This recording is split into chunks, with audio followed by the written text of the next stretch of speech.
good to be here. Good to be back. Things have changed slightly. The very fact that chapel's in Messenger, I mean, we were in Roten barely filling it up, and now you're packed here. It's good to be back. As Ashley said, I came here from South Africa. I've been back in the States now for about almost a month. I get a little bit of leave and decided that if I was going to go to South Africa, then I would need to make sure and visit my family and friends at least once a year, so I had the opportunity to do that. You know, I came to Southwestern and the motto was, come here, go far. And a few people really helped me live into that, and some of them are here today. But it was something that I wrestled with for a while. I think some were worried that I would stay at Southwestern forever. You know, you can get sucked into this place. It's a good place to be, and I know some were very concerned. And they invited me to apply to seminary and said, you know, why don't you look into some of these places far away? Oh, okay. So I looked into them and then got in. I went. Part of it for me was feeling like I needed to really figure out what I was doing, needing to get out of the Midwest a bit and take a new kind of adventure. Had become Methodist through reading Wesley, one of Dr. Rankin's classes, and I realized that I needed to really refine that. Why was I a Methodist? And so I went to a Presbyterian school and found out exactly why I was Methodist. But through that journey, it was a great journey, and through that had an opportunity to go to South Africa the first time to serve and work in the Methodist Church of Southern Africa. Because of where I was in our ordination process and my education and everything, I was able to jump right in as one of their sort of probationer ministers. And so I was able to jump in and take on a church for 14 months, and so I lived there and sort of got the bug. You know, they say once the dust of Africa is on your feet, you never shake it off. And I knew I would go back. I just thought it would be under certain other circumstances.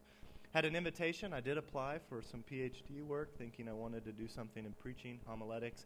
But then I also had an invitation to go out west, out to Phoenix, and do something with starting a new church or a new kind of ministry relating to young adults and that. And went out on a visit, had a great visit, decided to put the PhD stuff on hold. Plus, I didn't get into the other two places, but decided to put that on hold a while. I was there for about 4.5 years, and after about the third 3.5 years, had an opportunity to go back to South Africa. It was just sort of itching at me to go back and to visit. Now, I have to be honest, I had really become sort of cynical about the church at this point. 3 years into ministry, I know, doesn't sound very long. But I kept thinking to myself, surely this isn't all the church is supposed to be. Apportionments and budgets and fighting over which tables we're going to use in the fellowship hall and how many screens we're going to install. And it was starting to wear on me a bit. And so I knew I needed to take a little break. So I planned a trip to Africa. I hadn't been back in 5 years, and it was really a soul-searching trip. It was a soul-searching trip, and honestly, I was going ready to hang up the towel. I was going to really discern if I was going to go back to school and follow what I had originally started to do, which was to be a doctor. On the trip, I got on the plane. One of my flights got canceled because they were striking. Imagine that. And so I got put on another plane. Providence? Chance? I don't know. I'm on the plane and I'm saying, God, I need a sign. Be careful when you ask God for a sign, all right?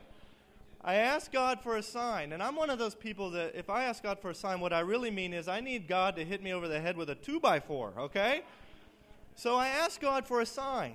So God sits me on the plane next to this young couple. He's South African, she's American, been studying medicine in the Caribbean.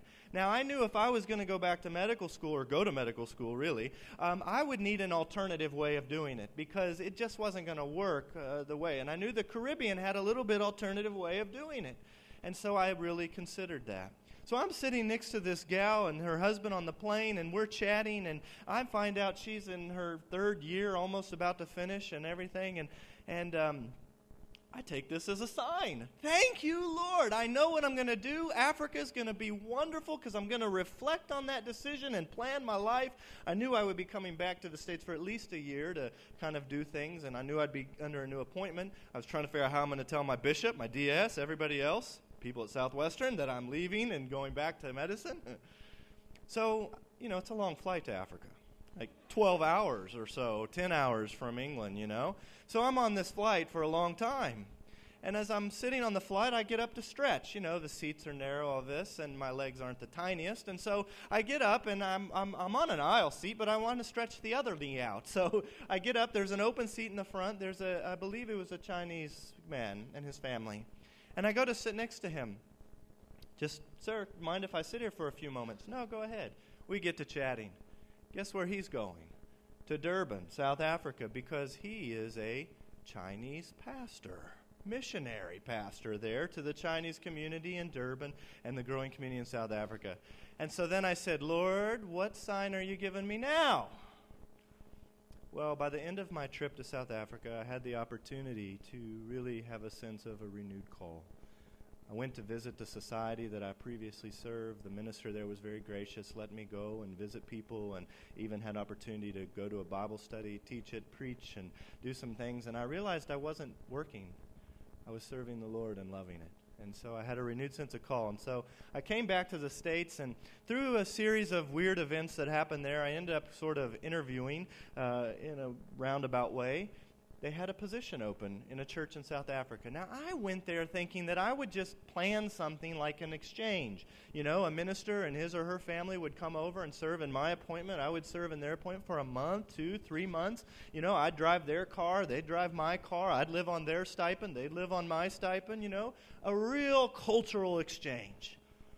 Well, I get back to the States, and they had offered me an invitation to come back for a period of at least 5 years.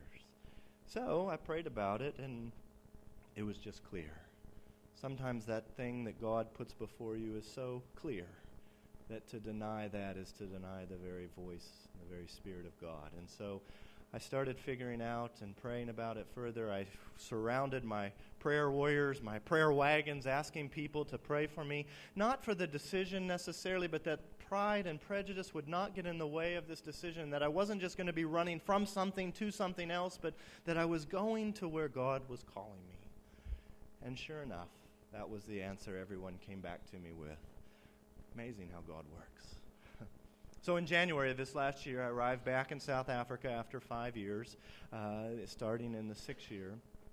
I served 2 societies. Very diverse communities. If you know much of South Africa, up until about 1994, there was an apartheid government.